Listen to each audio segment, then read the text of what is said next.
네, 오늘 1월 16일 토요일 새벽 예배 나오신 우리 성도님들을 환영합니다. 또 축복합니다. 공동기도 제목으로 먼저 기도하는 시간 갖도록 하겠습니다. 기도하시겠습니다. 홍석화 집사의 암을 치료해 주십시오. 배옥준 집사의 뇌졸중을 치료해 주십시오. 언어가 회복되고 오른쪽 팔다리에 힘이 생겨나도록 해 주십시오. 곽한나 집사의 허리를 치료해 주십시오. 권하자 집사가 다시 걷도록 해 주십시오. 최영승 형제의 어머니의 암을 치료해 주십시오. 김태남 집사를 회복시켜 주십시오. 오기선 어린이가 회복이 잘 되게 해 주십시오. 강봉 장로의 임파선암을 치료해 주십시오. 오한 폐렴으로부터 우리를 지켜 주십시오. 예수님의 이름으로 기도합니다. 아멘.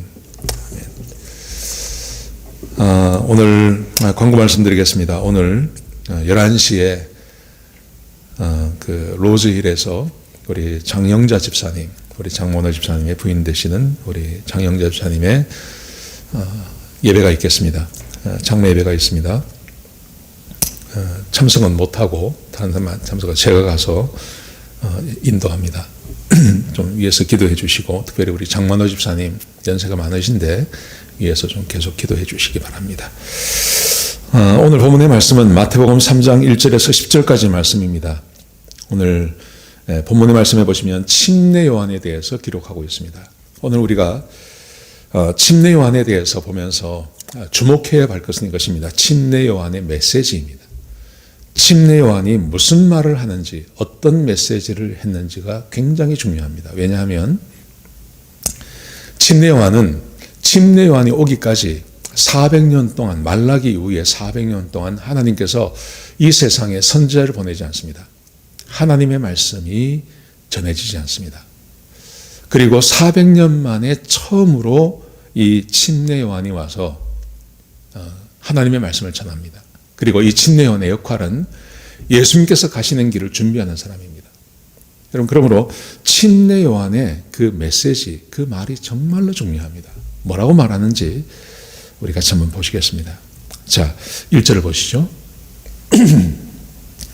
그때 침례 요한이 이르러 유다 광야에서 전파하여 말하되 회개하라 천국이 가까웠느니라 하였으니, 회개하라 천국이 가까웠다, 그렇게 말했습니다. 회개하라.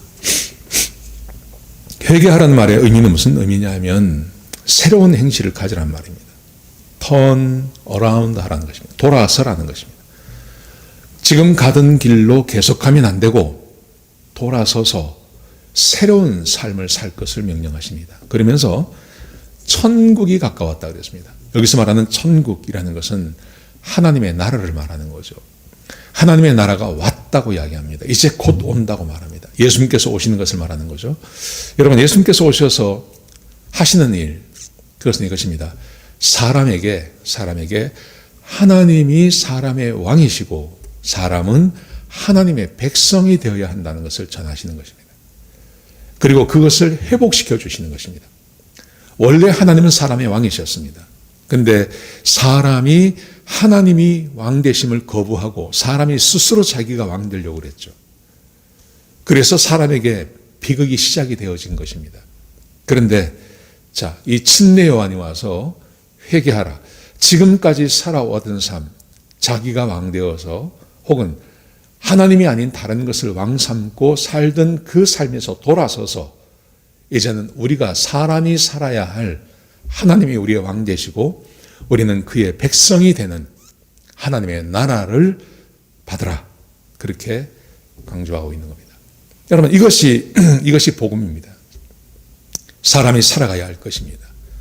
모든 사람은 이렇게 살아야 됩니다. 하나님이 우리의 왕 되시고 우리는 하나님의 백성으로 살아가는 것입니다. 이게 사람으로서 사는 가장 행복하고 그리고 사람이 마땅히 살아야 할 바입니다. 이것 외에 다른 삶은 없습니다. 이렇게 살아야 됩니다. 이렇게 사는 것이 가장 좋은 것입니다. 자, 보십시오. 3절에 보시면 이 침례 요한이 이사야가 말한 광야에서 외치는 자의 소리, 또 하나님의 예수님의 가는 길을 준비하는 자라는 말이 있습니다. 그러면서 그 요한의 그 외모를 이야기합니다. 낙타토 옷을 입었고 허리에 가죽띠를 띠고 낙타토롯을 입고 허리에 가죽띠를 띄었다는 것은 예레미야, 엘리야의 모습입니다. 엘리야가 정확히 이 모습이었습니다. 그런데 엘리야 같은 사람, 엘리야 같이 와서 하나님의 나라를 전하는 사람이라는 것입니다. 자, 그런 의미를 갖고요. 그 다음에 보십시오. 그랬더니 3장 5절에 보시면 이때 예루살렘과 온 유대와 요단강 사방에서 다 그에게 나와 자기들의 죄를 자복하고 요단강에서 그에게 침례를 받더라. 400년 만에 하나님의 말씀이 선포되어졌습니다. 400년 만에 선지자가 나타났습니다. 이스라엘 백성들이 얼마나 기다렸는지 모릅니다. 그들에게는 영적인 기갈이 있었습니다. 그래서 이 사람들이 다 몰려왔습니다. 몰려와서 광야로 몰려와서 그들이 죄를 자복하고, 이 자복이라는 말의 의미는 죄를 조목조목 아랜다는 말입니다. 뭉뚱그려서 죄를 자복하는 것이 아니라 자기의 죄 하나하나를 낱낱이 고백하고, 그렇게 고백한 사람들이 이 침례 요한에게 침례를 받는 것입니다. 이런 일이, 이런 부흥, 영적인 부흥이 막 벌어지고 있는 겁니다. 자, 충분히 그럴 수 있죠. 400년 만에 하나님께서 보내신 사람이 나타났으니 이스라엘 사람들은 영적으로 기갈 가운데 있었고 암흑 가운데 있다가 이 사람들이 놀라서 나와서 지금 이렇게 하고 있는 겁니다. 자, 그런데 백성들이 그렇게 하는데 사두개인과 바리새인들이 있었습니다. 사두개인과 바리새인들이 나왔는데 이 사람들에 대해서는 이 침례 요한이 굉장히 혹독하게 말을 합니다. 어떻게 말을 하는지 한번 보십시오. 요한이 많은 바리새인과 사두개인들이 침례 베푸는 대로 나오는 것을 보고 이르되 독사의 자식들아, 누가 너희를 가르쳐 임박한 진노를 피하라 하더냐. 사람들이 워낙 많이 이 광야로 나가서 침례 요한을 만나니까, 회개하는 역사가 일어나니까 이 바리새인과 사두개인들도 얼떨결에 따라 나온 겁니다. 여러분, 바리새인과 사두개인에게는 특징이 있습니다. 이 바리새인들은 어떤 사람들이냐 하면, 바리새인들의 특징은 성경에 나오는 하나님의 율법을 곧이곧대로 지킨다고 자임하는 사람들입니다. 율법을 그대로 지키고, 그리고 율법뿐만이 아니라 장로의 그 전통까지 다 지킨다고 약속하는 사람들입니다. 근데 여러분, 이 하나님 말씀을 지킬 수 있습니까? 율법 못 지킵니다. 율법을 사람이 지킬 수가 없습니다. 그렇기 때문에 이 사람들에게는 외형적으로 보여주는 위선과 외식이 아주 많았던 사람들입니다. 자기들은 다 지킨다고 하면서 사실은 외식하고 또 그 헐의 그 위선적인 삶이 굉장히 많았던 사람들이 바로 이 바리새인들입니다. 그런가 하면 사두개인들은 어떤 사람들이냐면 성경을 믿지 않는 사람들입니다. 이 사람들은 모세 오경만 믿습니다. 성경 전체 믿지 않습니다. 그래서 성경에서 말씀하시는 부활, 천사, 내세 이런 거 안 믿습니다. 이 사람들은. 그런데 이 사람들이 열심을 내는 것이 있습니다. 어떤 걸 열심히 내냐 하면 세상적인 것에 열심을 굉장히 냅니다. 그리고 인간의 이성을 믿는 사람들입니다. 인간의 이성을 믿고 세상적으로 어떻게 열심을 내는 사람들입니다. 그러니까 또 바리새인과 사두개인은 아주 극과 극입니다. 그런데 이 사람들이 침례 요한에게 나왔을 때 침례 요한이 그들을 향해서 아주 혹독하게 말을 합니다. 독사의 자식이라고 말합니다. 마귀의 자식이라는 말이죠.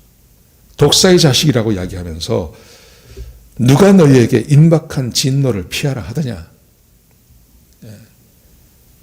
그러면서 보십시오. 8절에 보시면 그러므로 회개에 합당한 열매를 맺고, 회개한다고, 죄를 회개한다고 되는 게 아니라는 거죠. 이 사람들은 자기의 삶을 포기하지 않는 사람들입니다. 자기들이 믿고 있는 것을 철저하게 믿고 있는 사람들입니다. 근데 지금 사도 바울이 말하기를 바리새인의 생각을 버리고 사두개인의 생각을 버리라고 이야기합니다. 하나님이 왕이시라고 말씀하십니다. 하나님의 백성답게 사는 것이 바리새인의 전통을 지키고 사두개인의 전통을 지키는 것이 그게 다가 아니라고 이야기하는 거죠. 하나님의 백성이 될 것을 요구합니다. 그래서 말하기를 회개에 합당한 열매를 맺어라. 바리새인들에게는 올바른 삶을 요구하는 것입니다. 외식적이고 위선적인 삶이 아니라 진짜 자기의 삶에서 믿음이 드러나는 삶을 요구하고 있는 거고요. 사도개인들에게는요, 올바른 믿음을 요구하고 있는 것입니다. 왜냐하면 그들은 삶은 살아내는데 그들에게 믿음이 없기 때문에 올바른 믿음을 가질 것을 요구하고 있는 겁니다. 그래서 합당한 열매를 맺으라고 말하는 것입니다. 사랑하는 성도 여러분, 우리에게도 비슷한 현상이 있습니다. 사람은 자기가 어떤 환경에서 자랐고 지금까지 살아온 자기의 생각이 있습니다. 물론 그 자기의 생각이 성경에 비추어서 하나님의 백성의 사상, 성경이 말하는 하나님의 백성의 생각을 가지고 살면 참 좋은데, 그렇지 않고 성경과 하나님의 백성의 삶이 아닌 자기가 살아온 삶의 어떤 그 바운더리, 삶의 베이직, 이것 안에서 믿음 생활을 한다고 하다 보면 그게 바리새인이 될 수도 있고 사두개인이 될 수도 있는 것입니다. 회개하고 합당한 열매를 맺으라 라는 말의 의미, 하나님의 백성답게 살 것을 우리에게 요구하고 있습니다. 그러기 위해서는 복음에 깊이 있는 이해가 있어야 됩니다. 하나님의 말씀에 대한 깊이 있는 이해가 있어야 됩니다. 바리새인처럼 살아도 안 되고 사두개인처럼 살아도 안 됩니다. 외식적인 삶을 살고 위선적인 삶을 살고 다른 사람들에게 보여주기 위해서 신앙생활을 하는 것도 아니고, 그리고 신앙을 떠나서 세상적인 생각, 이 세상의 가치관 안에 찌들어 사는 것도 아니라는 거죠. 하나님의 말씀 앞에 하나님께서 요구하시는 그 삶을 살아내는 하나님의 백성답게 사는 삶이 우리에게 필요하다고 말씀하십니다. 자, 보십시오. 9절에 보시면 속으로 아브라함이 우리 조상이라고 생각하지 말라. 내가 너희에게 이르노니 하나님이 능히 이 돌들로도 아브라함의 자손이 되게 하시리라. 속으로 아브라함이 우리 조상이라고 하지 말라. 내가 구원받았다고 생각하지 마라, 이 말이죠. 그렇게 하지 마라. 10절에 보시면 이미 도끼가 나무 뿌리에 놓였으니 좋은 열매 맺지 아니하는 나무마다 지켜 불에 던지오니라. 좋은 열매, 하나님의 백성다운 삶이 우리의 삶에서 없다면 하나님께서 그 나무 찍어버리신다, 그렇게 말씀하십니다. 여러분, 이것이 침례 요한의 메시지입니다. 회개하라, 천국이 가까웠다. 그리고 바리새인과 사두개인들, 그 당시 가장 종교적이라고 말할 수 있는 그 두 지파의 사람들을 향해서 말하기를 회개에 합당한 열매를 맺으라. 하나님의 백성답게 살 것을 우리에게 요구하고 있는 것입니다. 오늘 하루 어떻게 하루를 사시겠습니까? 하나님의 백성답게 사시기 바랍니다. 이 세상의 생각에 찌들어 사는 것도 안 됩니다. 그리고 외형적으로 보여주는 신앙생활도 안 됩니다. 하나님이 내 왕이시고 나는 하나님의 백성이고, 그래서 하나님께서 명령하시는 대로, 하나님께서 말씀하시는 대로 그의 율법을 지키며 내가 살겠습니다 하는 하나님의 백성의 삶이 우리에게 요구되어지는 것입니다. 오늘 하루를 살아가실 때 반드시 말씀 기억하시고 하나님의 백성의 삶을 사시는 저와 여러분 되시기를 주의 이름으로 축복합니다. 기도하시겠습니다. 하나님, 귀한 말씀 주셔서 감사합니다. 아버지 하나님, 은혜 위에 은혜를 더하여 주옵소서. 특별히 하나님의 말씀에 온전히 순종하며 하나님께서 내 왕 되시고 내가 주의 백성으로 하나님의 말씀에 온전히 순종하며 하나님을 왕으로 모시고 사는 그런 귀한 하루가 될 수 있도록 역사하여 주시옵소서. 내가 왕 되지 않게 하시고 세상이 왕 되지 않게 하시고 오직 하나님만 내 왕 되시는 그런 귀한 하루가 될 수 있도록 역사하여 주옵소서. 그렇게 살기로 다짐하는 주의 백성들을 축복하여 주시옵소서. 우리에게 부족한 것이 있으면 채워주시고 우리에게 연약한 부분이 있으면 강하게 하여 주옵소서.